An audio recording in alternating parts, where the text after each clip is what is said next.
بسم الله الرحمن الرحيم وصلى الله وسلم على نبينا محمد وعلى آله وصحبه وسلم تسليما كثيرا. Tout d'abord, je suis très content d'être parmi vous. J'aime beaucoup votre mosquée, qu'Allah, Inch'Allah, vous donne une demeure meilleure au paradis. Et on va, Inch'Allah, continuer notre cours. On l'a commencé il y a quelques semaines, parce que je vous ai dit que le devoir de tout un chacun, c'est 5. Je sais que je souhaite que j'ai traité le premier devoir d'une manière, Inch'Allah, utile, et le deuxième. Le deuxième, il est moins important que le premier. Mais les conséquences du deuxième, des fois, sont irrécupérables. Avec Allah, on peut tout récupérer. Un quart d'heure avant la mort, on peut tout récupérer et tout effacer. Effacer tout ce qu'on a fait de mauvais. Parce que le pardon d'Allah est conditionné avant que la mort arrive ici. Les savants ont dit que le jour du jugement dernier se compose de deux. L'un collectif, c'est-à-dire quand tout va être désordonné, détruit, et l'un individuel. Chacun, il aura son jour de jugement dernier quand il meurt. Donc avec Allah, la relation, les savants ont dit que la relation avec Allah est basée sur le pardon. Haqqullahi ala al-musamaha. Mais la relation avec l'homme est basée sur le conflit, la difficulté. Si vous venez vers Allah subhanahu wa ta'ala avec le contenu de la terre comme péché, et vous venez avec l'attestation de la foi, Allah vous pardonnera s'il le veut. Et avec l'homme, les choses deviennent difficiles. Et quand on parle de l'homme, on parle de sa famille. Donc les choses deviennent encore plus difficiles. Pour ça, je vous le dis, dès le départ, c'est que nous remercions Allah de nous avoir donné cette chance de vivre ici, dans ce pays merveilleux. Tout le monde est dans la paix, tout le monde mange et ainsi de suite. Alhamdulillah, ça c'est un cadeau d'Allah. Alhamdulillah. Mais il y a une sourate du Coran que vous connaissez par cœur. Les Ilafi Quraysh. Vous la connaissez? Les Ilafi Quraysh, Ilafihim Rihlat al-Shita'i wal-Sayfi falyabudu Rabba hada al-Bayt. Cette sourate, il dit le suivant. Et par celui qui a facilité à la tribu de Quraysh de faire un voyage au nord et un voyage au sud, ils doivent remercier Allah. Ils doivent adorer Allah. Car il leur a accordé deux faveurs. Deux. Alladhi at'amahum min ju'. Il les a rassasiés après leur famine, et il leur a accordé la sécurité. Quand quelqu'un a son repas quotidien, et lorsqu'il vit en sécurité, il est comblé. Il a tout reçu d'Allah. Donc s'il a tout reçu, à lui de faire et d'agir. À lui de se comporter. On ne peut pas comparer un musulman qui vit en Suisse comme un musulman qui vit dans la famine en Afrique. Et vous, je crois, wallahu a'lam, je suis en Suisse depuis maintenant 33 ans, que, alhamdulillah, même si on ne travaille pas, on a le chômage, même si on n'a pas le chômage, on a le social, même si on n'a rien, ben voilà, l'État s'occupe. C'est pour ça que je dis qu'Allah les remercie. Moi, on m'a enseigné de ne jamais être ingrat. C'est pour ça qu'on dit alhamdulillah. On m'a dit des fois, est-ce que vous regrettez un jour de quitter la Suisse? J'ai dit peut-être. Après ma retraite, je suis venu avec une valise et je vais sortir, Inch'Allah, avec beaucoup de choses qu'Allah nous a accordées. Pourquoi je vous dis ça? Déjà, notre situation ici en Suisse est meilleure même par rapport à certains de nos frères en Europe. Donc si vous avez reçu le cadeau totalement, à 100%, vous devez le payer. Et ça se paie cash.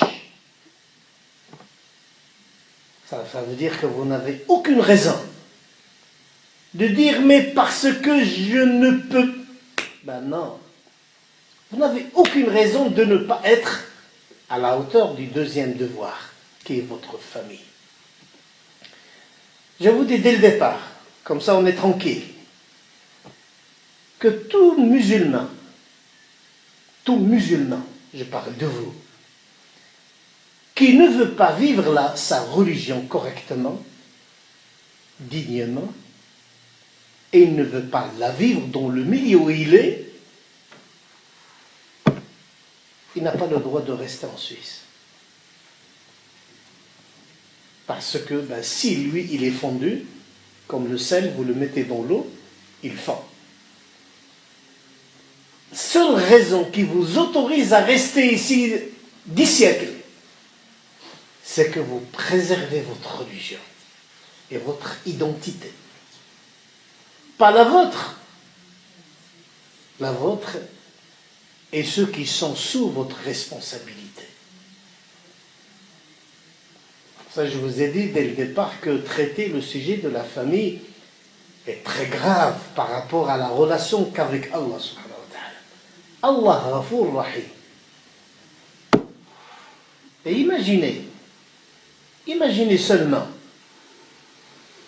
que votre épouse, votre femme, qu'on a laissée, n'est pas venue. Moi, j'aurais souhaité aussi que les sœurs soient totalement derrière.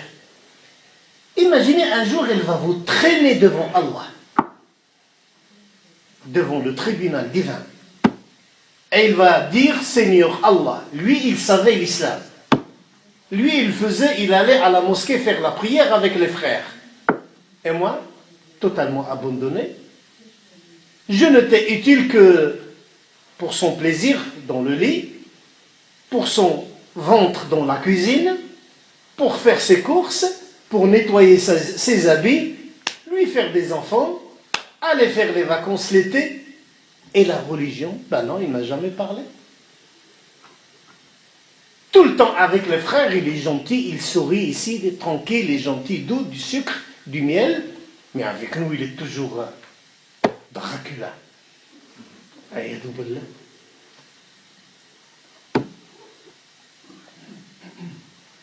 Et l'enfant, alhamdoulilah, et l'enfant, lorsqu'il va vous faire la même chose, Seigneur Allah,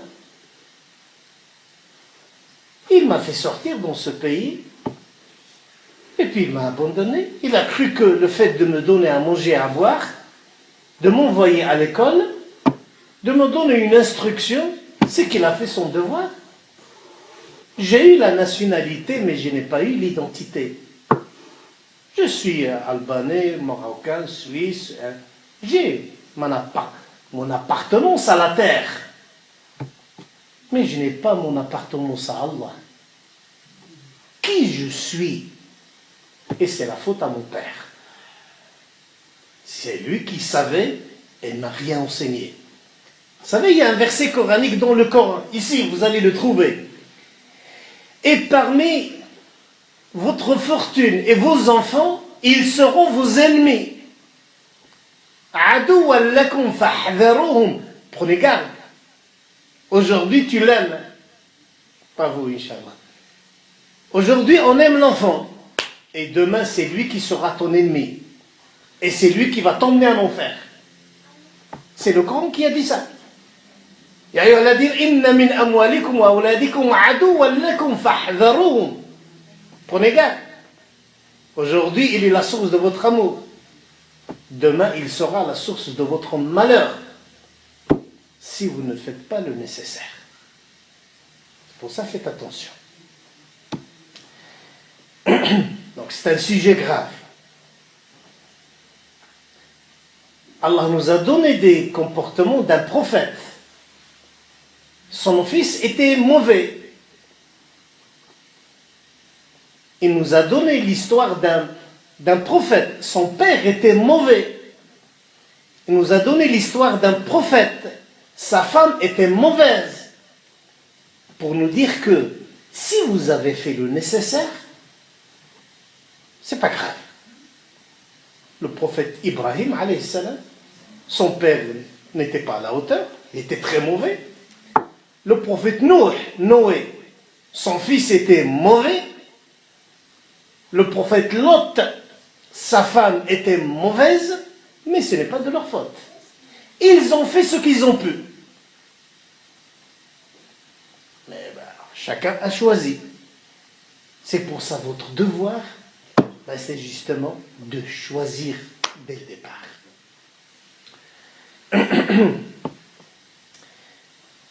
Pour nous les musulmans, Allah subhanahu wa ta'ala nous a accordé ce verset coranique. Il a dit: et par la grâce divine, il a fait à ce que vos foyers sont une paix.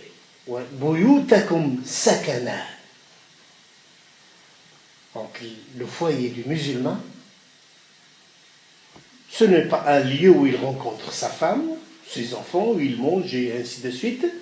Non, imaginez que l'extérieur, c'est la peur, c'est la guerre, c'est le désordre. Et lorsqu'il entre chez lui, normalement, ça doit être sakan. Donc, une paisibilité. Et la paix, quand on dit la paix, c'est par rapport à la guerre. Pour faire la guerre, il faut deux. Quelqu'un ne peut jamais faire la guerre tout seul. La guerre, ça se fait avec deux. La paix aussi, ça se fait avec deux. Donc, le mari et sa femme. Et l'ensemble de cette relation, normalement, ils doivent engendrer la paix. Parce qu'Allah subhanahu wa ta'ala a dit aussi ce verset coranique: et parmi les signes d'Allah, وَمِنْ آيَاتِهِ أَنْ خَلَقَ لَكُم مِّنْ أَنفُسِكُمْ أَزْوَاجًا. Il a créé de vous des épouses. وَجَعَلَ بَيْنَكُمْ مَوَدَّةً وَرَحْمَةً. Et il a fait entre vous un amour et une miséricorde. إِنَّ فِي ذَلِكَ لَآيَاتٍ لِقَوْمٍ يَتَفَكَّرُونَ. Ceci est un signe pour les gens qui réfléchissent. Pourquoi c'est parmi les signes de la création, de l'existence d'Allah. Il a dit le mariage. C'est un signe. Quand ça réussit, quand ça marche, ça veut dire qu'Allah existe. Ça veut dire Allah est là, qui n'a cessé d'accorder et sa protection, et aussi sa miséricorde. وَمِنْ آيَاتِهِ أَنْ خَلَقَ لَكُمْ مِنْ أَنفُسِكُمْ. Il a créé de vous-même. Pour vous dire que dès le départ que c'est une relation d'égal à égal, pas une relation de supériorité. L'islam n'a jamais dit que la femme n'a pas d'âme, ou il est démuni d'esprit. C'est dit quelque part ici à côté. Il y a très très très longtemps, dans le monde occidental, on s'est réunis, les savants occidentaux de l'époque se sont réunis et ils ont dit: est-ce que la femme a une âme ou non? Et à la fin ils ont dit: si, elle a une âme, mais une âme maléfique, mauvaise. C'est elle qui a égaré Adam, c'est elle qui l'a sorti du paradis. Et ça c'est faux. Le Coran n'a pas dit ça. Nous croyons que c'est Adam qui a fait sortir Ève du paradis, et non pas Ève. Le Coran a dit: وَعَصَى آدَمُ رَبَّهُ فَغَوَى. Et Adam a désobéi son Seigneur, il s'est égaré. Elle, la pauvre, elle n'a rien fait. Je dis tout le temps, lorsque je célèbre les mariages entre musulmans, la première chose à faire, la première chose que vous devez faire, normalement en français on dit: je vais aller, je vais manger, je vais acheter, je vais sortir, je vais voyager, je vais faire. Au moment où tu te maries, ou bien tu es déjà marié, tu as oublié le je, c'est-à-dire moi, oublie-le. et utilise tout le temps, nous allons manger, nous allons bâtir, nous allons voyager, nous allons construire. Parce que la vie de la famille, ça se conjugue au pluriel. Le prophète alayhi salatu wassalam nous a montré cette responsabilité en disant Kullukum ra'in. Chacun de vous est un berger. Et chaque berger est responsable de son troupeau. C'est une image. L'homme est un berger. Il est responsable sur sa famille. L'épouse est une bergère. Elle est responsable de sa famille. L'employé est un berger. Il est responsable sur l'argent de son employeur. Tout un parmi vous est un berger et chacun va rendre des comptes sur sa responsabilité. Pour ça, mettez tout le temps cette notion de responsabilité. Si tes enfants font des bêtises, ça va être inscrit sur le registre et sur le tien aussi. Lorsqu'ils font du bien, ça va être inscrit sur le registre et le vôtre aussi. Si vous n'avez pas fait le nécessaire, eh bien, tout ce qu'ils font de mauvais, c'est vous qui l'avez fait. Si vous avez fait le nécessaire, tout ce que vous avez fait, ben, tout ce qu'ils feront de bien, ben, il sera aussi parmi vous.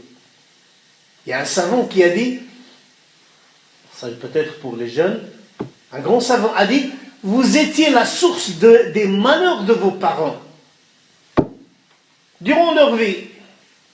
Ben, au moins ne soyez pas la source de leur malheur après leur mort. Les parents sont morts, sont tranquilles, mais malgré ça vous le faites mal. On dit mais comment? Comment vous leur faites mal?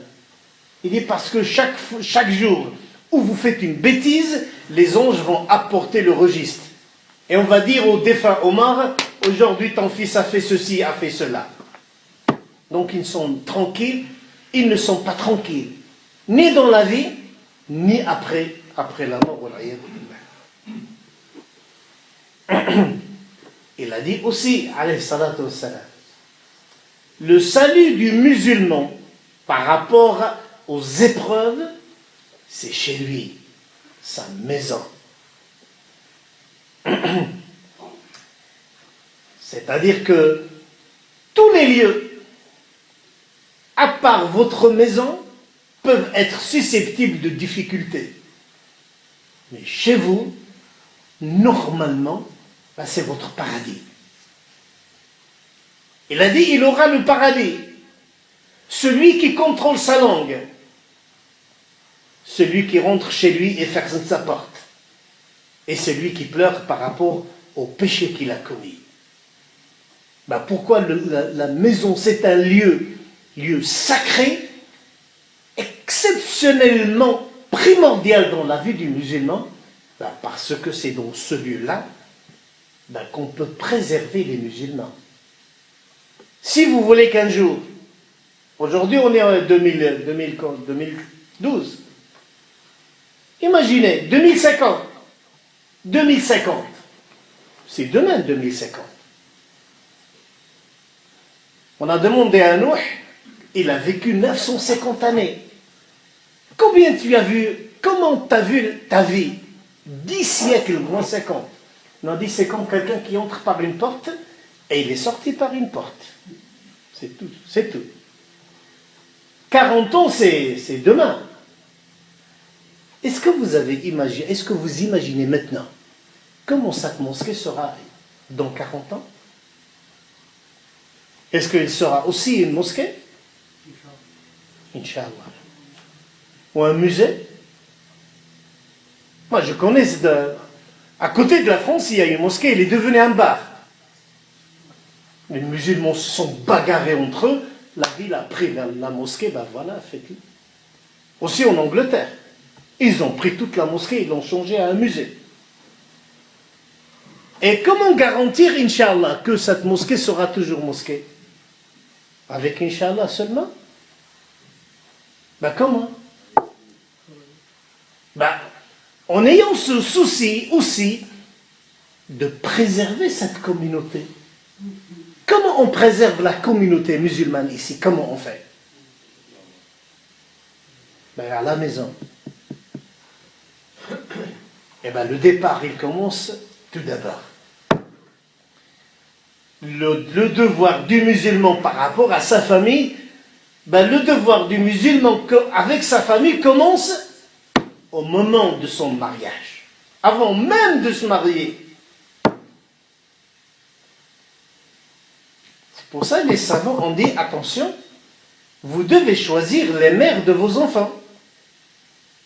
Il ne faut pas choisir seulement la femme que tu aimes.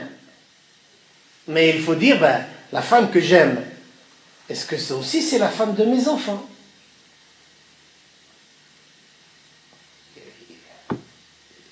Et ça c'est très grave. C'est pour ça, nous croyons que, moi je vous le dis sincèrement, que la seule valeur qui peut préserver un couple, en plus de l'amour, c'est partager Allah. C'est vivre avec Allah subhanahu wa ta'ala. Ça c'est le meilleur geste de l'amour, c'est partager l'amour ensemble. Et quand je dis partager l'amour ensemble, c'est partager la divinité, partager Dieu avec vous dans le couple. Moi je crois personnellement que le meilleur geste d'amour, ou parmi les meilleurs gestes d'amour, avec le bouquet, avec le sourire, avec ma femme je t'aime, c'est mettre le tapis et faire la prière ensemble, toi et ta femme. Se réveiller au milieu de la nuit et lui dire, ma chérie, lève-toi.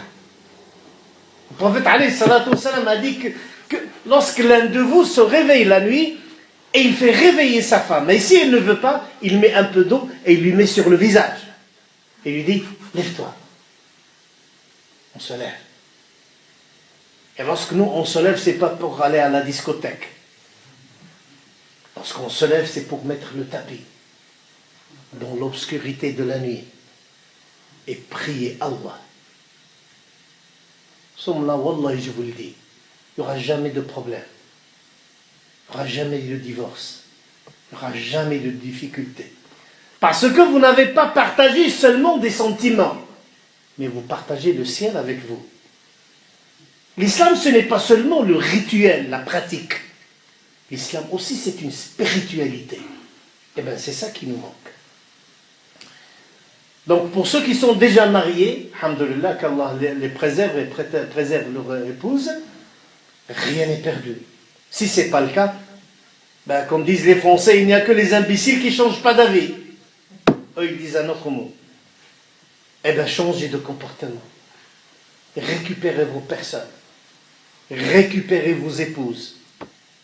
Ne dites pas, voilà, on se met d'accord. La première valeur, c'est ça. C'est plaire à Allah subhanahu wa ta'ala. C'est la valeur du mariage. C'est plaire à Allah. Donc, venons, mangeons la religion, buvons la religion, dormons avec la religion. Tout sera préservé par Allah. Imaginez, le prophète alayhi salatu wassalam nous a dit que lorsque l'un de vous est avec sa femme dans le lit, avant d'avoir une relation sexuelle, halal, avec votre femme, il a dit, il met sa main sur son front, comme ça. Et il dit, Allahumma jannibna shaytan wa jannib shaytan ma razaqtana. Seigneur Allah, préserve-nous de Satan et préserve ce que tu vas nous accorder et préserve ce que tu vas nous accorder de Satan. Il a dit, alayhi salatu wassalam, si Allah a décrété que ce moment-là, il y aura un enfant, il ne sera jamais atteint par Shaitan, par le diable. Jamais vacciné par Allah. Subhanahu wa ta'ala. Pour vous dire que notre salut, votre salut, le salut de la communauté, l'avenir de notre communauté, de votre communauté, il commence Tout d'abord par le foyer, par la maison. C'est pas seulement par la mosquée. Inch'Allah, vous êtes mieux que beaucoup de gens, alhamdoulilah, dans votre communauté. Mais où les choses sont très difficiles, c'est dans les foyers. Ceux qui ne sont pas mariés, dès le départ. Dès le départ, voilà. On va se marier, certes, au nom de l'État et puis au nom de l'islam, mais on va vivre selon quels critères? Moi, je ne veux pas qu'on se marie aujourd'hui et on divorce demain. Moi, je vois tout le temps aujourd'hui, hier, avant-hier et ainsi de suite, Jacques qui dit à Jacqueline, je t'aime ma chérie, je t'aime, je t'aime, je t'aime, et ils vont à la mairie, ils se marient. Et après une année, ils divorcent. Et lui, il était Roméo et elle était Juliette. Il y a aujourd'hui 50% de divorces en Suisse. Presque dans tous les pays occidentaux. Autour de 48 à 50%. Et pourquoi ils divorcent? Et ça, pour nous, ça nous fait mal. Ça nous fait très très mal. Parce que on vit tous ensemble dans ce pays. Et lorsqu'ils sont bien, nous aussi on est bien. Et lorsqu'ils ne sont pas bien, nous aussi, on a la conséquence de cette situation. Et malheureusement, nous aussi, on va vers le même pourcentage. Même les musulmans. Même les musulmans, aujourd'hui, le divorce auprès des musulmans, c'est autour de 30% entre les musulmans. Donc nous aussi, on va vers. Wal'iyadu billah. C'est pour ça, lorsqu'on se marie, lorsque tu veux te marier, dès le départ, il faut mettre les choses claires. Les choses claires. Qu'est-ce que tu veux de ce mariage? Après, je t'aime, je t'aime, je t'aime. Ça, c'est de côté. Ça, c'est les ingrédients du mariage. Le sel, le poivre, et ainsi de suite. Mais le plat résistant, il y a autre chose. Il y a partager les valeurs. Et c'est pour ça, dès le départ, si tu lui dis, je veux ceci, je veux cela, alhamdoulilah, personne ne t'aime. Autrement, tu n'acceptes pas. Un jour, j'ai célébré un divorce à la mosquée de Genève. C'est un divorce bizarre. Et on a fait le divorce. Et en sortant de la mosquée, j'avais beaucoup de peine. Une sœur musulmane, 24 carats. Vous connaissez le carat d'or? La pureté, alhamdoulilah. Elle vient comme ça, elle fait la prière, elle est bien habillée, alhamdoulilah, tout. Je veux divorcer de mon mari. Moi, je la connaissais depuis très très longtemps. Et pourquoi vous voulez divorcer, ma soeur? Parce que je veux divorcer. Et le frère, c'est un frère qu'on dit, entre guillemets chez nous, Masha'Allah. Et pourquoi tu veux divorcer? Est-ce qu'il te frappe? Non, jamais. Est-ce qu'il t'insulte? Non, jamais. Est-ce que... Non, je lui reproche rien. Et pourquoi tu veux divorcer? Je veux plus. Je veux plus. Et je dis, moi, je ne peux pas faire un divorce comme ça. Et il s'est tourné vers son mari, il lui a dit, est-ce que tu veux que je dise pourquoi? Et le pauvre, il a eu honte. Il a dit, je te laisse et moi je vais sortir. Il a attendu comme ça de derrière la porte. Il a dit, écoutez mon frère, c'est vrai, je ne reproche rien à mon mari. Mais seulement avant le mariage. Je ne savais rien, je n'avais aucune valeur. Aucune valeur. Lui, il était musulman. Il avait une toute petite barbe comme ça. On s'est rencontrés quelque part. Le soir, je lui dis, on va à la discothèque. Il me dit, pourquoi pas? Et après la discothèque, on était allé chez moi et voilà, on a vécu ensemble. Et durant 6 mois, on a vécu comme un homme et une femme. Et c'est après qu'elle a commencé à me dire mariage et ceci. Et un jour, tout d'un coup, il me dit, la religion et la prière. Et tout d'un coup, j'ai aimé la religion, j'ai aimé l'islam, j'aime encore mon mari. Et je me dis, mais pourquoi il m'a trahi? Je dis, quand est-ce qu'il vous a trahi? Il a dit, au moment où il a trahi Allah, il a couché avec moi avant le mariage. C'est lui, il savait que c'est interdit, que c'est haram. Moi, je ne savais rien. Lui, il avait les valeurs de la religion islamique. Et moi, je ne savais pas. Pourquoi il m'a emmené avec ça? S'il n'avait aucun respect à ce moment-là pour Allah, et qui me garantit que demain, il ne va pas le faire? Quelqu'un qui n'avait pas de respect pour Allah, il y a un moment, ah, je ne veux plus. Ah ben, qu'est-ce qu'on dit à cette sœur? Qu'est-ce qu'on peut lui dire? Elle ne reproche rien à son mari aujourd'hui, mais il lui reproche de n'être pas, qu'il n'était pas à la hauteur il y a un jour. Pour ça, faites attention. Et on a fait le divorce malheureusement.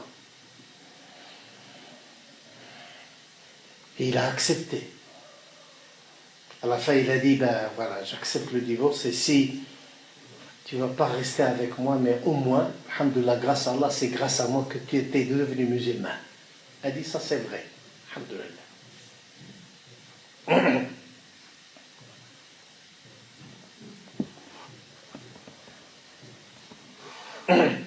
Et je crois qu'il y a beaucoup de Suissesses qui se plaignent de ça.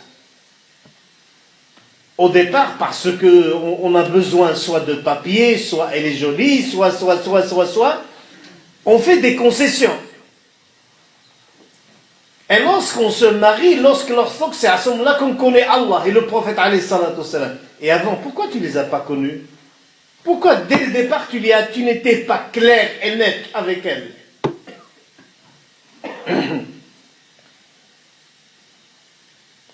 Et si c'est une musulmane dès le départ, je crois qu'il faut être clair qu'elle soit musulmane ou non musulmane. Et moi, l'imam que je suis, je crois sincèrement que, à force de réduire les différences dans le couple, on peut garantir la protection de ce couple. Pour ça, moi, je préfère que, voilà, c'est qu'il faut partager cette valeur de l'islam parce que, lorsqu'il y a un problème, on revient à l'islam pour trouver une solution entre nous. Donc il faut partager cette référence.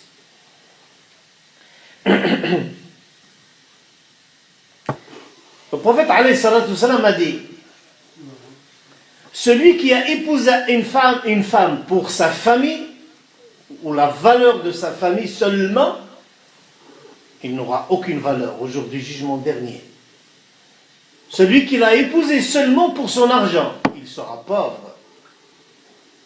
Celui qui s'est marié avec elle par rapport à son pouvoir qu'elle a, il sera impuissant. Mais celui qui s'est marié avec la valeur de la religion, c'est la vraie valeur. C'est bien si elle a les quatre. Et la religion, et la beauté, et ainsi de suite. Moi, le premier, je ne dirais pas non. Wallah, même si elle est valaisanne. Bon, même pas, pardonnez-moi, même, non, j'enlève même. Au contraire, les femmes valaisannes, c'est une valeur ajoutée.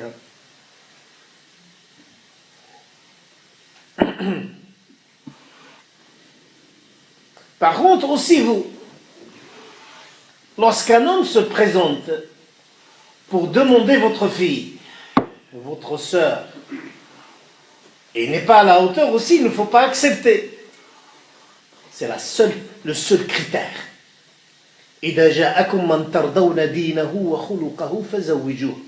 Lorsqu'un jeune homme se présente et il demande la main de votre fille ou la main de votre sœur ou une personne de votre famille, vous devez accepter. S'il a la religion et la bonne moralité. Ça, ce sont les deux vrais critères. La religion et la bonne moralité. c'est-à-dire quelqu'un qui respecte Allah et qui respecte le bon comportement.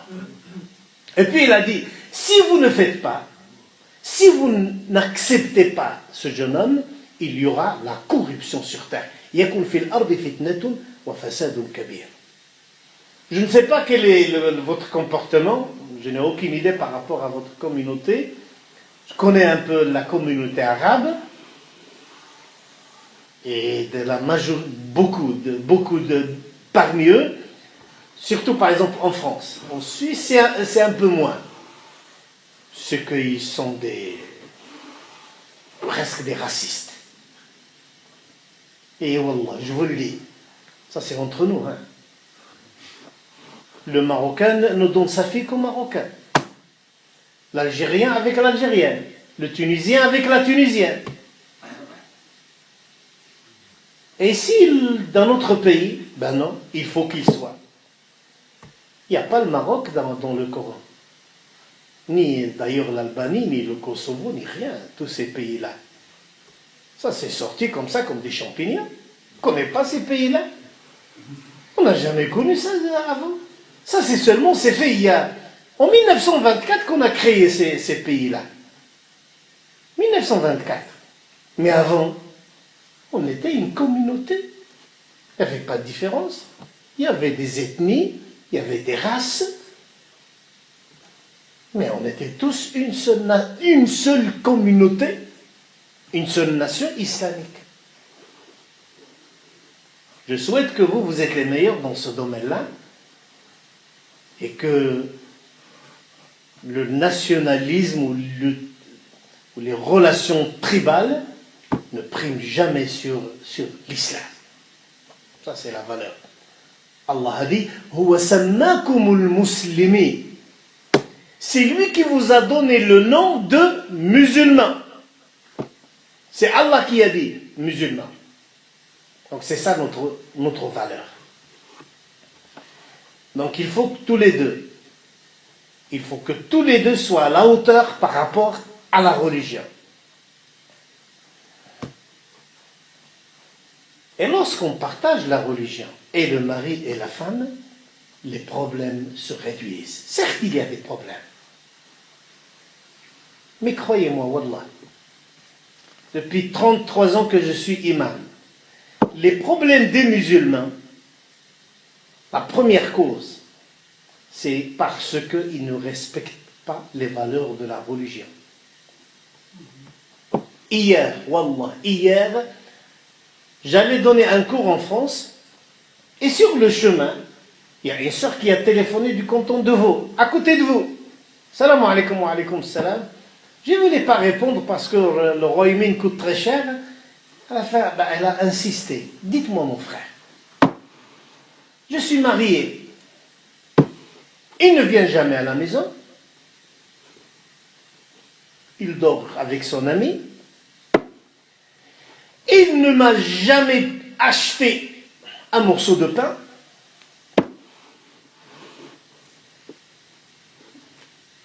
Que dois-je faire? Et vous êtes marié comment, ma soeur? Voilà, il a emmené 2 personnes, 2 de ses amis, et nous sommes allés dans un studio, et on a fait le mariage entre nous. Est-ce qu'il a dit ça à votre famille? Ben non, il a dit c'est pas. On va faire le mariage sur l'école de Abu Hanifa. Vous ne connaissez Abu Hanifa que ça. Ce grand imam, vous ne le connaissez qu'au moment du mariage. Et ça c'est une honte, parce qu'il n'a jamais dit ça à Abu Hanifa. Hanifa dans un cas particulier, très strict. Et il t'a donné le cadeau de mariage, la dot? Ben non. Et ça aussi Abu Hanifa l'a dit? Il n'a jamais dit ça. Et vous croyez que vous êtes mariés? Ben c'est ça, ce qui se passe malheureusement. C'est qu'il y a des valeurs. C'est que c'est le mari qui se présente avec sa famille à la fille et lui le demande en mariage. Et il doit avoir l'accord de son père et la corde, et on fait une cérémonie. Et il faut que les témoins musulmans soient présents. Et il faut qu'ils mangent, et ainsi de suite. Et il faut qu'ils font de la musique. Le prophète alayhi salatu wassalam a dit, Idribu alayhi bid-dufuf. Faites que le mariage soit public et tapez sur les tambourins pour informer les gens. Le mariage en islam, les femmes sortaient dans la rue et elles chantaient à Médine. Et ils disaient Ataynakum, Ataynakum, lorsqu'elles emmenaient la mariée vers la nuit de noces. Il y avait tout un cortège. Et elles chantaient à voix haute. Et les hommes regardaient les femmes marcher en chantant. Et ils disaient, nous venons, nous venons. On vous salue, saluez-nous. Et on vous apporte notre fille. Et si elle n'avait pas accepté, si elle ne s'est jamais donné la peine d'accepter, elle ne sera jamais votre épouse. Et on l'a bien embellie. Et grâce au grain de nigel, elle a eu ses rondeurs. Voilà un peu. Je vous traduis un peu le poème qu'elle faisait.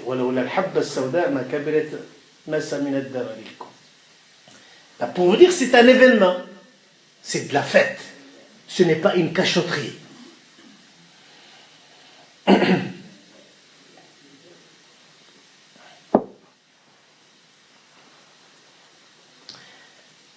Alhamdulillah. Qu'est-ce qu'il faut faire par rapport à ces enfants? La première chose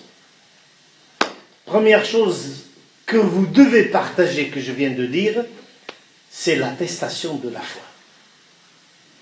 Ce que Allah mérite et ce qu'il déteste. Ça, c'est le premier sujet. Que vous devez l'enseigner à vos enfants. Et le premier moyen, l'excellent moyen, c'est vous. C'est vous par le comportement. Il ne faut jamais dire une chose et faire le contraire. Au lieu de casser la tête à vos enfants en donnant des discours, faites-le vous-même. Vous-même dans le comportement. Je me rappelle un jour avec mon fils, maintenant il a 30 ans, je lui dis, il ne faut jamais mettre les pieds sur la table. Quand on est assis au salon, il ne faut jamais mettre les pieds sur la table, parce que ça ne se fait pas. Il ne l'a jamais fait. Un jour, je rentrais de France d'une conférence, j'étais extrêmement fatigué. C'était à 2h du matin. Et ma femme m'a préparé le repas, et j'ai mangé, et puis j'étais fatigué, j'attendais le fajr pour dormir, faire la prière et dormir. Et je me suis reposé et j'ai mis mes pieds sur la table. Il n'y avait personne, tout le monde dormait. Et je n'ai pas vu que mon fils s'est levé pour aller aux toilettes. Azzakumullah. Et il est passé et repassé, il dormait. Et tout d'un coup, il a vu le papa. Et puis il est revenu. Il m'a dit, mon père. Je dis oui, ça c'est haram. Wallah, il n'avait même pas 5 ans. Et le lendemain, il a oublié ce qu'il a fait. Parce qu'on dit il ne faut pas le faire. Mais nous aussi, il ne faut jamais le faire. C'est que lorsqu'on déclare qu'on va vivre selon la grandeur et l'éducation islamique, nous aussi les parents, il faut qu'on leur donne l'exemple, tout simplement. L'enseignement, ce n'est pas l'éducation. L'enseignement commence par le comportement. C'est pour ça si quelqu'un téléphone, vous téléphone, et tu dis à ton fils, dis-lui que je ne suis pas là. Ah oui, mon père il n'est pas là. Et il raccroche. Quel est l'effet de cette parole dans le comportement de l'enfant? C'est que mon père est un menteur. Et que moi aussi je suis un menteur. et que le mensonge est la règle chez nous. C'est pour ça, moi aussi, je ne vais pas à l'école, et quand j'aille faire le foot, et quand je viens le soir, il me dit, tu étais où? Ben, j'étais à l'école. Et pourquoi j'ai menti? Parce que j'ai menti en premier lieu au téléphone. Donc la crainte d'Allah subhanahu wa ta'ala, partager cette notion est fondamentale. Un jour, je donnais un cours sur l'éducation des enfants en détail dans une école, et on est arrivé après plusieurs semaines sur la notion de frapper l'enfant. C'est autorisé ou non, et ainsi de suite. C'est toute une leçon, et à la fin, j'ai dit, ça, il faut que tu l'utilises avec ton père. Si tu veux corriger un enfant, lui faire la fessée, et il te dit, au nom d'Allah, ne fais pas. Tu veux te fâcher, et tout d'un coup, il te dit, s'il te plaît, au nom d'Allah, ne fais rien. Ben, tu dois arrêter. Tu dois arrêter, automatiquement, et ne rien faire. Et une sœur me dit, mais pourquoi? Il dit, par respect au nom Allah. Par respect à ce nom. Un jour, Isa alayhi salam, Jésus, fils de Marie, marchait entre les champs, et il a vu un voleur en train de voler. Et il était sur l'arbre en train de voler. Et Isa lui a dit, Jésus lui a dit, malheureux que tu es, tu voles ton frère. Et l'autre, le voleur, il a dit, Wallah, je ne vole pas. Il était en train de voler. Et Isa, Jésus, grande figure, alayhi salatu salam, a dit, tu dis vrai, et moi je n'ai rien vu. Ben, ça c'est pour lui dire le respect de ce mot. Et donc, tu dois tout le temps le dire. Au nom d'Allah, ne fais rien. Et il y a une sœur qui a dit, elle était un peu gênée, elle a dit, ça veut dire qu'à chaque fois il fait une bêtise, et à chaque fois il me dit au nom d'Allah. Et à ce moment-là, je ne vais rien faire. Il dit oui. Et tu es content, Cheikh Youssouf? J'ai dit oui, je suis très, très content. Et pourquoi? Il a dit parce que tu as réussi l'éducation. Ton enfant sait maintenant que le nom d'Allah le protège. Il sait maintenant dans son cœur, il ne le voit pas, il ne le touche pas.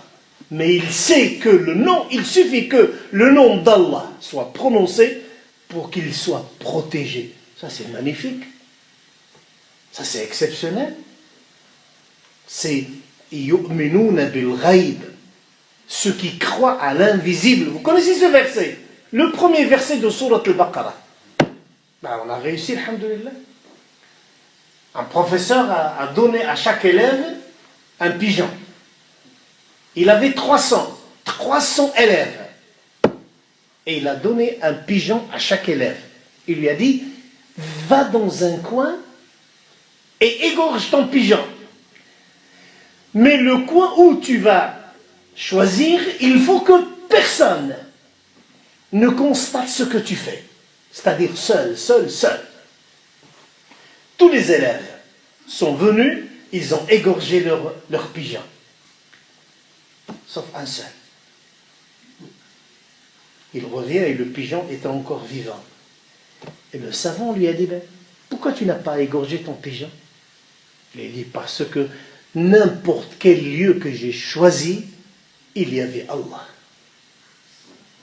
Il y avait Allah. Il a dit, c'est toi mon élève. Il a pris tous les élèves, il les a donnés aux d'autres professeurs, il a dit, c'est toi. C'est fini. Maintenant, il n'y a plus de 300, il n'y a qu'un seul. Eh bien, c'est lui, il était le savant d'Égypte. C'est pas ce que vous connaissez, l'imam Chadhili.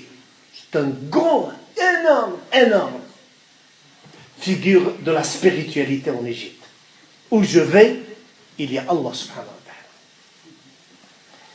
ta'ala. il faut aussi, deuxièmement, il faut le faire aimer le prophète alayhi salatu wassalam. Moi j'ai constaté avec les élèves dans notre école, c'est qu'ils ne connaissent rien du prophète alayhi salatu wassalam. C'est que parce qu'on n'a jamais ou presque jamais essayé de raconter l'histoire du prophète à nos enfants. Ça c'est quelque chose d'obligatoire. Les compagnons disaient, on avait un rendez-vous avec nos enfants, on leur racontait la biographie du prophète comme on leur apprenait le Coran. Il apprend le Coran et je lui raconte l'histoire du messager. Moi, votre frère, j'ai une petite expérience avec mes 4 enfants. J'ai jamais donné un cours à la maison. Il faut faire, il faut faire, il faut faire. Mais je ne savais que raconter les histoires. Chaque week-end, au lieu d'aller au cinéma, nous avions notre cinéma. Ils font leurs devoirs et ainsi de suite. Et moi j'arrive et je commence à raconter l'histoire. Notre histoire. La vie de nos grandes figures de l'islam. Comment il est né, comment il a fait, et ainsi de suite. Parce que lorsqu'on aime quelqu'un, on l'écoute, on l'obéit. Et je crois avec l'amour que nous devons à Allah subhanahu wa ta'ala, il y a aussi un amour que nous devons au messager alayhi salatu wassalam. Et je crois que le meilleur moyen de s'attacher nos enfants à l'islam, ce n'est pas le port ihram, l'alcool ihram, la prière obligatoire. Ça c'est facile. L'attachement à la religion soit une relation d'amour. Pour ça, beaucoup de nos discours, l'imam Ibn al-Qayyim a dit, beaucoup de discours du vendredi de nos mosquées ne sont pas conformes à l'islam. Ils ont dit pourquoi? Il a dit, ils ne savent que interdire ou obliger les gens. Et ils sortent du vendredi, ils n'ont rien compris. Au lieu de leur faire aimer Allah et faire aimer le messager, alayhi salatu wassalam. Parce que lorsqu'on aime, à ce moment-là, la pratique devient facile, extrêmement facile. Il y a aussi l'apprentissage du Coran par cœur. Ça aussi, c'est quelque chose que peut-être vous n'arriverez pas à comprendre quel est l'impact du Coran dans le cœur d'une personne. Et moi, je vous le dis, wallah. On nous a montré dans une conférence islamique, on a pris une bouteille d'eau et une autre à côté. Et on a récité le Coran sur cette bouteille et on n'a rien récité sur l'autre. Après une semaine, l'eau de la première est restée pure. La deuxième, il y avait des particules. Essayez-le et vous allez voir. Moi, je vous dis une autre expérience. Prenez un verre d'eau. Chez vous, mes frères ou mes sœurs. Moi, je l'ai fait. Hein. Prenez un verre d'eau. Et un autre à côté, à 2 mètres ou 3 mètres. Mettez une fleur sur l'un et sur l'autre. Et récite le Coran sur la première. Et quand tu finis la première, dis-lui, ma chérie, ma fleur, tu es belle, tu es belle, tu es belle et tu es belle, tu es gentille, et ainsi de suite. Et l'autre ne récite rien, il lui dit, espèce de fleur, tu es mauvaise, tu es corrompue, et ainsi de suite. Et faites-le, wallah, et on va se rencontrer après. Vous allez voir que celle-là, elle va rester très fraîche. Et l'autre, elle va mourir. C'est comme ça le corps humain. Ça, on a fait cette expérience. Faites-le, wallah. Et vous allez voir, même la fleur, même la fleur, même le mur, même le sol, il est content lorsqu'il entend la parole d'Allah. Un jour, j'ai emmené les enfants de la mosquée, les jeunes de la mosquée, dans un camp de ski. C'était à Sasfé, très très loin. C'était un chalet magnifique au milieu des pistes. Et la dame nous a dit, c'est la première fois que les barbus viennent à Sasfé pour faire le ski.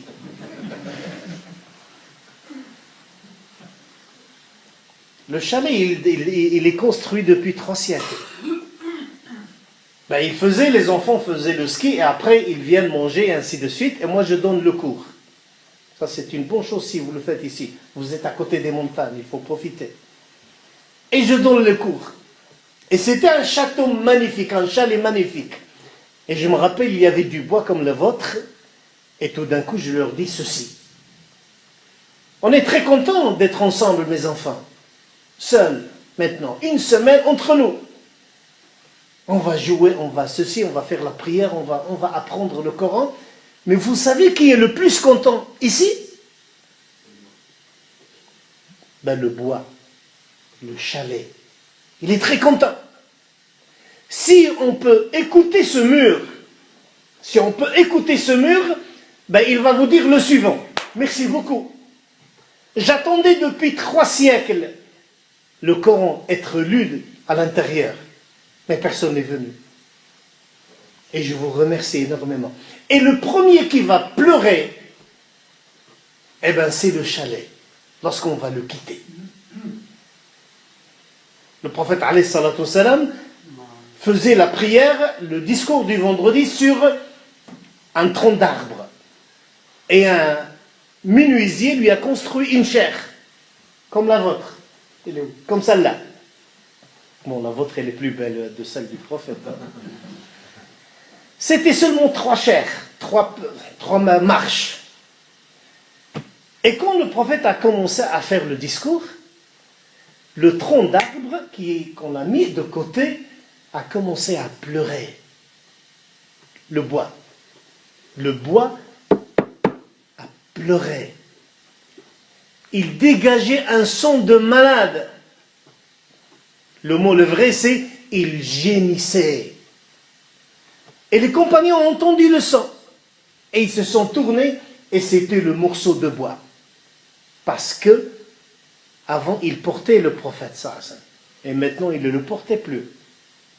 Avant, il écoutait directement la prophétie en train de parler. Maintenant, il est jeté. Et le prophète descend. Alayhi salatu wassalam. Il descend. Et il a pris le tronc d'arbre.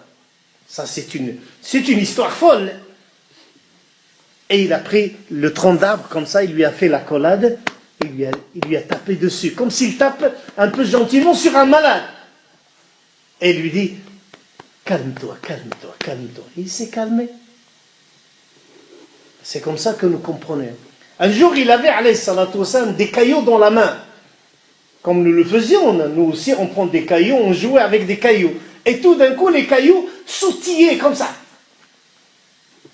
Et le prophète les a comme ça touchés et il disait, Ashhadu an la ilaha illallah wa ashhadu anna Muhammadan Rasulullah. Ben pour vous dire, certes, il n'y a pas de vie. Et en vérité, c'est nous qui n'avons pas de vie.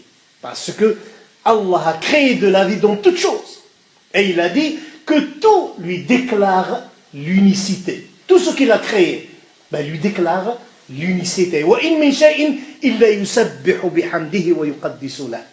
Chaque chose qu'il a créée, il loue la grandeur d'Allah. Mais vous ne pouvez pas comprendre la manière.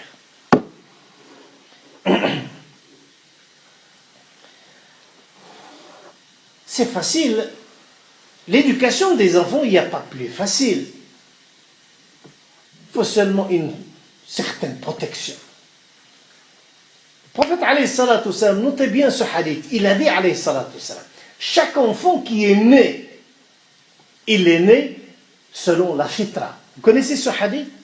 Il est né selon l'état initial de pureté. Chaque enfant est pur. Chaque enfant est né dans la pureté. Et puis il dit le suivant. ce sont ses parents qui le rendent juif, chrétien ou mage. Et il n'a pas dit musulman. Les parents ne rendent jamais leur enfant musulman. Pourquoi ils ne le rendent jamais musulman? Parce qu'il est né musulman. C'est pour ça que nous disons que tous les enfants du monde sont des croyants jusqu'à leur puberté. Tous les enfants sont soumis à Allah subhanahu wa ta'ala. Donc il n'y a pas beaucoup de choses à faire. Seulement tu protèges le dépôt qu'Allah subhanahu wa ta'ala t'a accordé. C'est tout. Le Coran nous a donné aussi cet exemple de leçon d'éducation. Et pour ça, j'aimerais bien que vous allez lire ce passage du Coran, Surat Luqman. Vous connaissez Surat Luqman? La connaissez? وإذ قال لقمان لابنه وهو يعظه يا بني لا تشرك بالله إن الشرك لظلم عظيم. Lorsque Luqman Corée s'est assis avec son fils, avec son enfant. Déjà, il lui a réservé un moment. Il s'est donné de la peine de s'asseoir avec son fils. Et il lui a dit, mon enfant, n'associe personne avec Allah. L'association est le plus grand péché. Et nous avons conseillé à l'homme de bien se comporter avec ses parents. Sa mère l'a enfanté avec douleur. Et il l'a accouché avec douleur. Sois reconnaissant à l'égard d'Allah et de tes parents. Parce qu'un jour, tu vas nous rendre des comptes. C'est pour ça que je vous le dis, mes frères, que toute personne parmi vous qui a encore ses parents, ça c'est l'énorme cadeau qu'il a. Si vous avez encore vos parents, si ce n'est pas à la hauteur, faites-le. Essayez de recevoir, d'avoir le paradis grâce à la piété familiale et filiale. Et aidez vos frères, vos épouses ou vos enfants à être aussi à la hauteur par rapport aux parents. Et puis il dit, Ya Bunay, si un péché que tu as commis au milieu de la nuit, ou au milieu de la terre, ou dans les cieux, il va venir vers Allah. Si la faute que tu as faite est égale à un grain de moutarde, un jour, elle va être exposée à Allah. Donc n'oublie jamais, ce que tu fais de bien, il va être vu. Ce que tu as fait de mal, il va être vu en spectacle. Imaginez en vous disant ça. Imaginez maintenant en vous disant ça. Essayez seulement de réfléchir. Je souhaite que ce n'est pas votre cas. Essayez seulement de réfléchir à ce que vous avez fait. À ces fautes. Et imaginez que les anges vont l'exposer devant vos parents. C'est la honte. Imaginez, c'est devant Rasulullah, Muhammad sallallahu alayhi wa sallam. Et là, regarde qu'est-ce qu'il a fait. Et imaginez que c'est devant Allah subhanahu wa ta'ala. Donc ça, c'est l'enseignement du respect d'Allah subhanahu wa ta'ala dans ce qu'il a d'invisible. Il ne faut pas que l'éducation soit seulement par le palpable.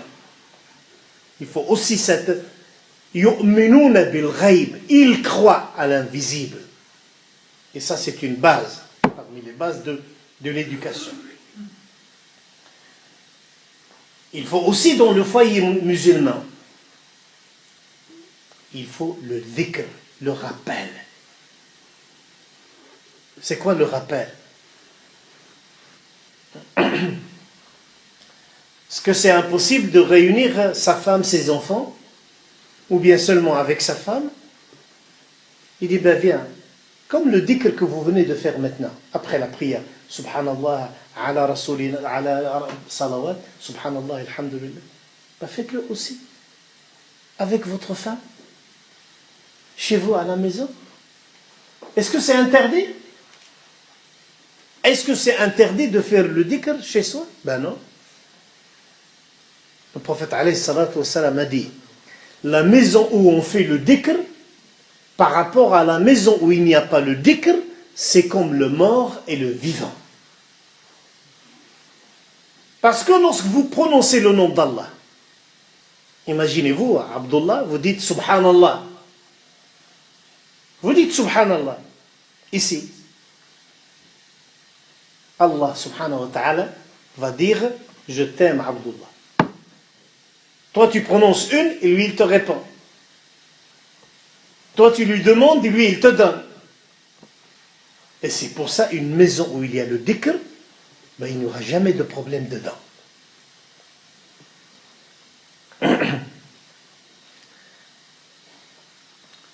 Lorsque Moussa alayhi salam était avec son peuple juif en Égypte, et il vivait dans la difficulté. En Égypte, Allah l'a dit, et faites à ce que vos maisons soient des lieux de culte et de prière. À l'extérieur, c'est difficile, comme c'est le cas aujourd'hui. On sort de la mosquée, on sort de chez nous, ben, il y a une autre vie. Et normalement, lorsqu'on entre à la maison, ben, il ne faut pas que votre maison soit comme la rue. Contrôlez la télévision, contrôlez votre radio, contrôlez ce que vous mangez, contrôlez ce que vous buvez, contrôlez Internet et ainsi de suite. Si votre maison c'est comme dans la rue, ben vous vivez dans la rue. Il faut que votre maison soit différente. C'est pour ça que les musulmans n'entrent pas avec leurs chaussures à l'intérieur, parce qu'ils veulent que la maison soit un lieu différent.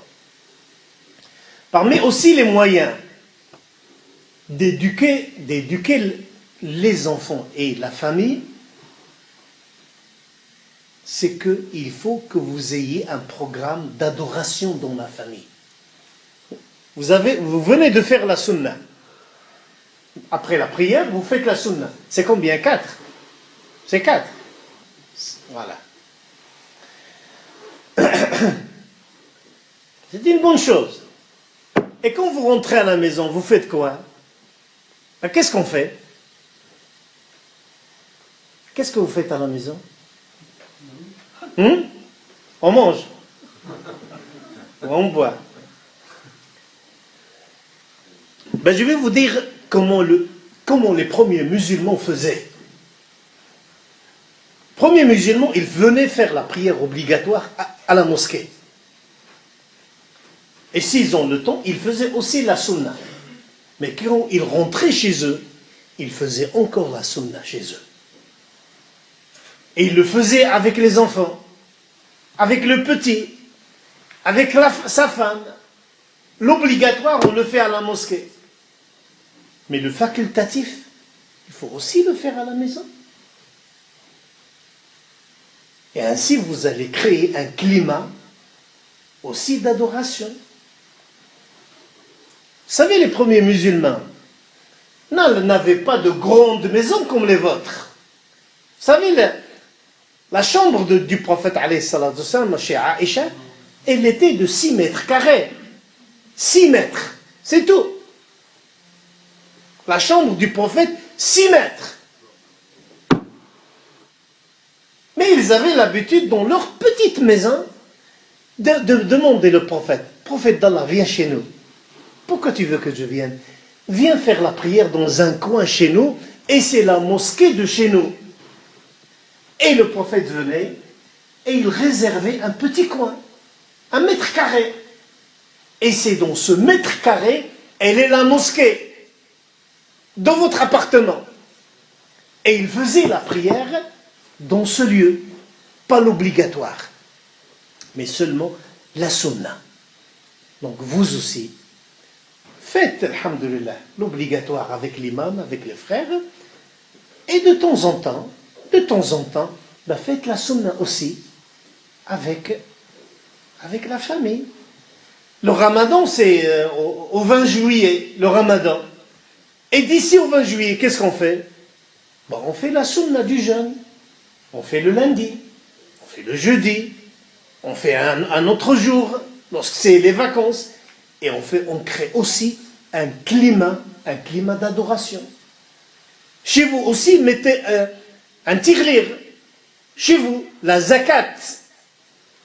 Et chacun, le père met 1 franc, les enfants mettent 1 franc pour éduquer les enfants à créer, à faire la zakat d'Allah subhanahu wa ta'ala. Petit tirlir. Et comme ça, on prend l'enfant à la poste et on sort les 10 francs, les 15 francs et on dit, ça c'est pour la Palestine.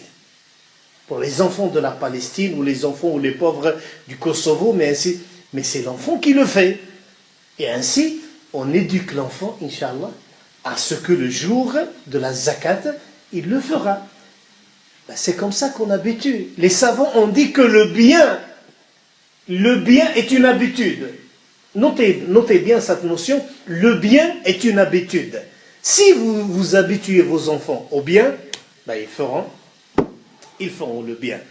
Parmi aussi les notions de l'éducation islamique et de préserver le foyer musulman, c'est garder les secrets du couple. C'est une notion fondamentale. Ne jamais parler, bouche cousue, comme ça. Ne jamais parler de sa femme. Jamais parler des problèmes. À personne. Je vous dis à personne. D'ailleurs, elle aussi. Il ne faut pas qu'elle prenne le téléphone. Maman, voilà ce qu'il m'a fait. Rien. L'intimité dans le couple, c'est que on ne le dit à personne. Le prophète alayhi salatu wassalam a dit que la personne la plus détestée par Allah, c'est celui qui vit avec sa femme la nuit et il sort le lendemain et il dit aux gens j'ai fait. Ça c'est la personne la plus détestée. C'est que le secret du couple, ça reste entre nous. Aujourd'hui c'est un ami, demain il va être un ennemi. Et il faut le dire à personne. Vous voulez parler de vos problèmes? Moi je vous donne un conseil. Lorsque le mari ou la femme quitte la maison où vous êtes seul, parlez avec Allah. Il n'y a pas mieux. Ya Allah, voilà ce qu'elle m'a fait. Est-ce que vous l'avez fait un jour? Essayez-le. On n'a pas besoin d'aller à un psy et lui dire mes secrets et lui donner 300 francs. Lui raconter mes secrets et 300 francs de plus. Je lui dis à personne, je viens ici à monter dans la petite montagne à côté et regarder Allah subhanahu wa ta'ala dans sa grandeur. Ya Allah, ma femme m'a fait. Ya Allah, fait à ce qu'elle soit ici. Ça c'est le grand geste d'amour avec Allah subhanahu wa ta'ala. Pourquoi le cacher ici? Et pourquoi lui dire à l'autre? Parce qu'aujourd'hui l'autre, l'homme, il est votre ami. Demain il va raconter toutes vos histoires dans la rue. Donc il faut le dire à personne. À personne. Et vous êtes tranquille.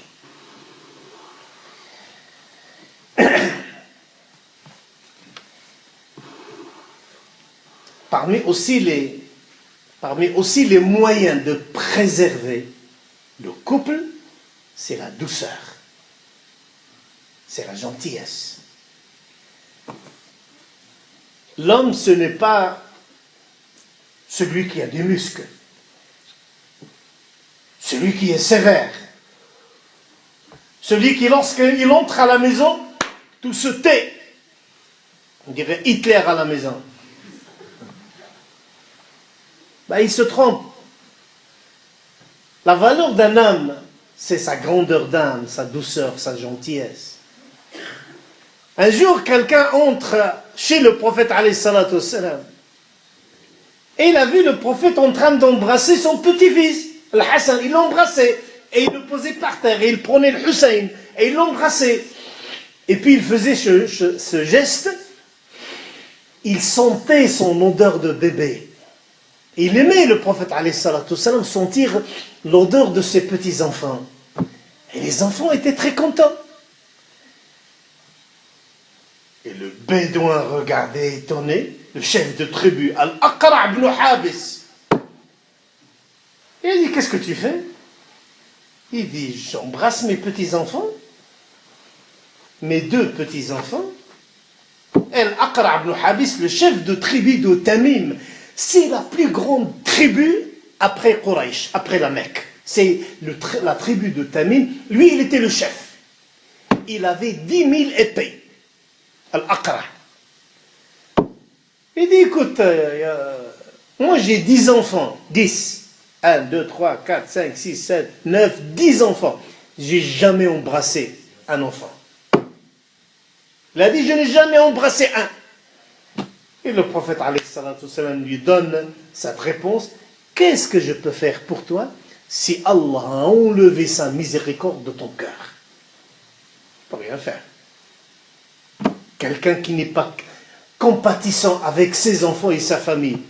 Et tu crois que quelqu'un peut dominer ses enfants ou sa femme par la force? Ben rien. C'est la grandeur d'âme. C'est la douceur. C'est la gentillesse. Moi, je vous donne maintenant un cours. Il y a une chose que je ne respectais pas dans mon couple. Parce que, ben voilà, le fait d'être imam, avoir des activités, et on se croyait, ben voilà, c'est tout. Ben lorsqu'on lit que Aïcha, radiallahu anha, a eu cette question. Comment il était, Muhammad sallallahu alayhi wa sallam, Sayyiduna Muhammad chez lui? Comment le prophète d'Allah était chez lui? Comment il était? Comment il était? Elle a dit, il était à notre service. Est-ce que vous imaginez ça? C'est-à-dire, Aïcha assise, je lui dis, Ya Rasulallah, tu m'apportes un verre d'eau? Il lui dit, d'accord. Et il va lui chercher un verre d'eau. Lorsqu'il voulait réparer ses habits, c'est lui qui le faisait. C'est lui qui faisait ses affaires. Il ne s'est jamais comporté comme un prophète chez lui, mais comme un frère, un mari, c'est tout. Il était la douceur, la gentillesse, le sourire. Et Dieu sait comme elle l'aimait comme personne. Alayhi salatu wassalam.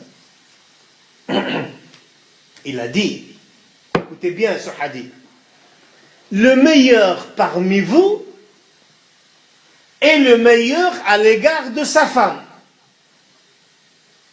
Et je suis le meilleur avec ma femme. Et je suis le meilleur. Il buvait, Aïcha buvait, regardez-moi, Aïcha buvait de l'eau. Et quand elle posait le verre, elle lui dit, donne-moi le verre. Et Aïcha lui donnait le verre. Elle a bu de ce côté-là. Et le prophète faisait ce geste, comme ça. Et il buvait du côté de la salive de sa femme. Mais il voulait toucher la salive de sa femme, c'est son droit. Et Aïcha, qu'est-ce qu'elle faisait? Elle regardait. Elle regardait comment il se comportait avec elle. Le meilleur parmi vous, c'est le meilleur dans la douceur et la gentillesse avec sa femme. Puis elle a dit, et je suis le meilleur. Des fois, il marchait en caravane, il marchait, et puis il dit à l'armée, allez devant, dépassez-moi, dépassez-moi. Et qu'est-ce que tu vas faire? Je vais faire la course avec ma femme. Vous savez la course à pied. Il faisait la course avec elle. Lui, sa femme n'était jamais derrière lui. Elle était toujours à côté de lui. Est-ce que le prophète alayhi salatu wassalam, a dit à sa femme, va derrière? Jamais de la vie. Lorsqu'un jour quelqu'un lui a dit, quelle est la personne que tu aimes le plus? Il a dit ma femme. Et l'autre avait honte. Il a dit non, moi je parle des hommes. Il a dit son père, le père de ma femme. Si toi tu as honte, ben moi, ma femme, moi c'est mon honneur. Un jour il était avec sa femme, sa fille, et quelqu'un l'a vu comme ça, il a fui. Il dit viens, où tu vas? Il a dit non, rien. Il a dit c'est ma femme, je parle avec ma femme. Devant la mosquée. Est-ce que c'est honteux? Ben non. Ça, ce sont nos habitudes. Et moi, je connais quelqu'un de ma famille. Après 40 ans de mariage, lorsque sa femme se rappelait de cet événement, elle pleure. Elle marchait avec son mari, et ils ont fait les courses. Elle était un peu obèse, il y avait une peau de banane, et puis la pauvre a chuté. Avec les sacs, avec tout, le mari se tourne, il trouve sa femme tombée sur le visage, il fuit. Il a laissé sa femme jetée par terre parce qu'il avait honte. Les gens à gauche et à droite regardaient et tout le monde avait de la peine pour cette dame. Et ce sont ces hommes-là qui l'ont relevée. Mais quand elle est arrivée à la maison, il a pleuré des jours et des jours. Lorsqu'on dit le meilleur et le pire, ça fait partie du pire.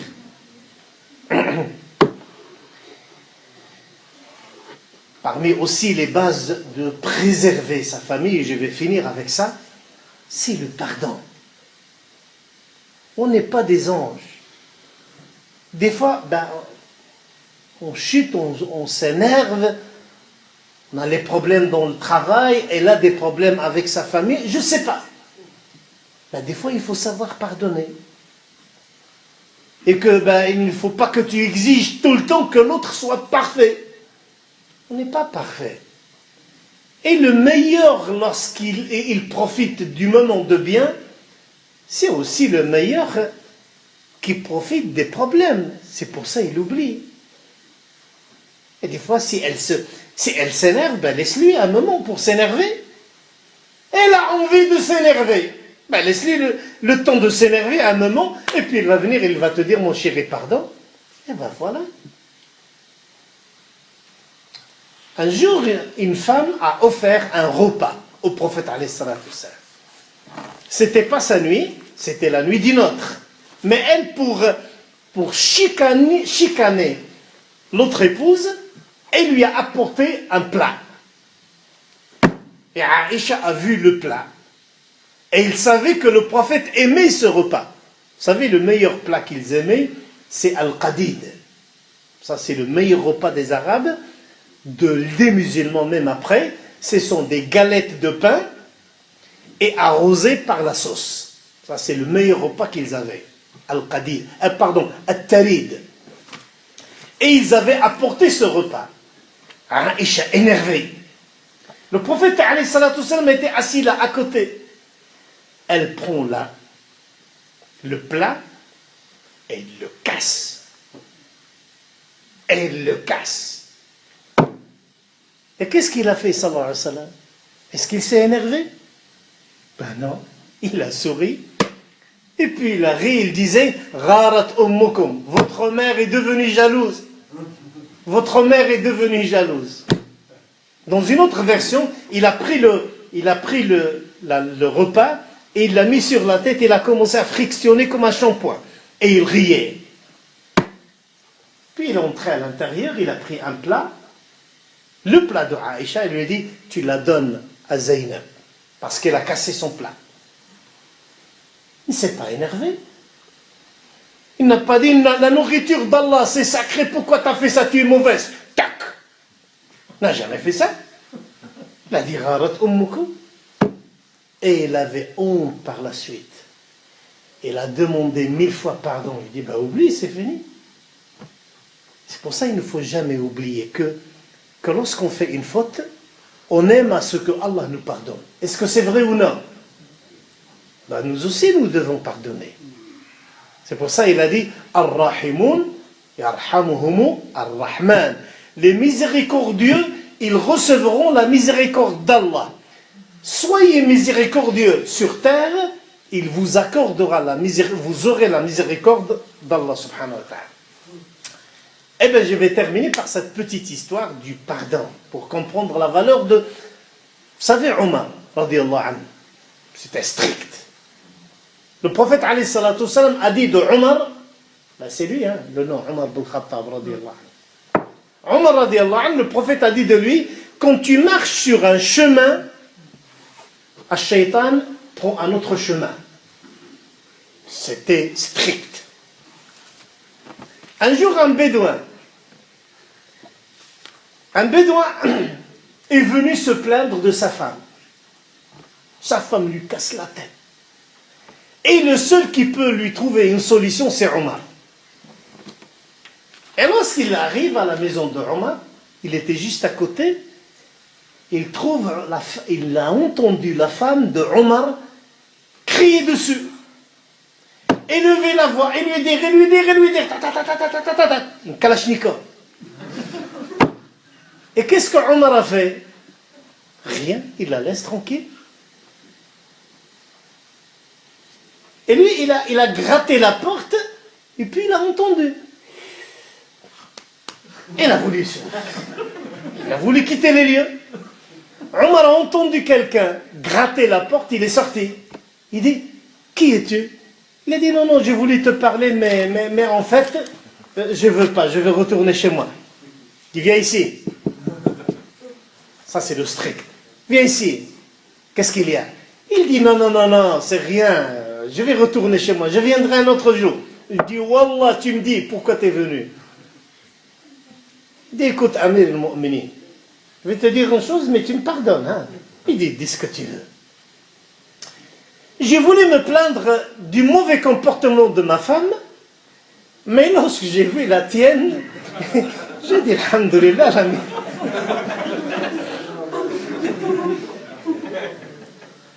Et j'ai dit, si la femme de Omar, Amir al-Mu'minin, le chef de l'État, si lui, il subit ça et il se tait, ben moi aussi, je dois me taire. Et lorsqu'il était calmé, tu dis, et ça t'a étonné? Il a dit oui.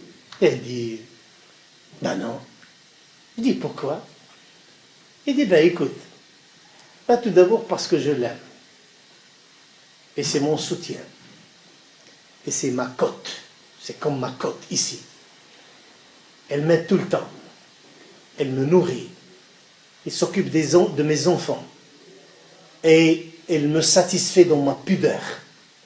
Et elle m'attend toujours. Et malgré ça, tu veux que je l'agresse? Il a dit, alhamdoulilah que tu m'as dit ça.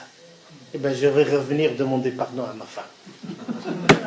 Ben, revenez vous aussi demander pardon à vos femmes maintenant. Barakallahu fikum, subhanakallahumma wa bihamdik, ashhadu an la ilaha illa ant, astaghfiruka wa atubu ilayk. Merci de m'avoir prêté attention. Et Inch'Allah, à une autre rencontre, Inch'Allah ta'ala. Barakallahu fikum. سبحان ربك رب العزة عما يصفون وسلام على المرسلين وآخر دعوانا أن الحمد لله رب العالمين. Je ne sais pas si vous avez une question ou autrement. On se rencontre bientôt Inch'Allah. Salam alaikum. أعوذ بالله السميع العليم من الشيطان الرجيم بسم الله الرحمن الرحيم وصلى اللهم وسلم على نبينا محمد وعلى آله وصحبه وسلم تسليما كثيرا. اللهم اهدنا فيمن هديت وعافنا فيمن عافيت وتولنا فيمن توليت وبارك لنا فيما أعطيت وقنا واصرف عنا شر ما قضيت. اللهم بارك لنا في جمعنا هذا واجعله مباركا معصوما وتفرقنا منه سالما مأمونا ولا تجعل منا ولا معنا شقيا ولا محروما. اللهم احفظ إخواننا في مسجد سيون. اللهم احفظ إخواننا في مسجد سيون وإمامهم وإخوانهم وأخواتنا والمؤمنين والمؤمنات والمسلمين والمسلمات برحمتك يا مجيب الدعوات. اللهم اغفر لنا أجمعين وهب مسيئنا لمحسننا واغفر لنا بقدرتك وفضلك يا أرحم الراحمين. اللهم صل وسلم على نبينا محمد وعلى آله.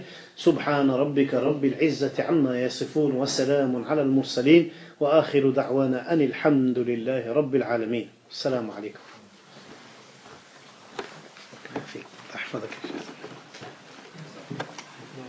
شكرا.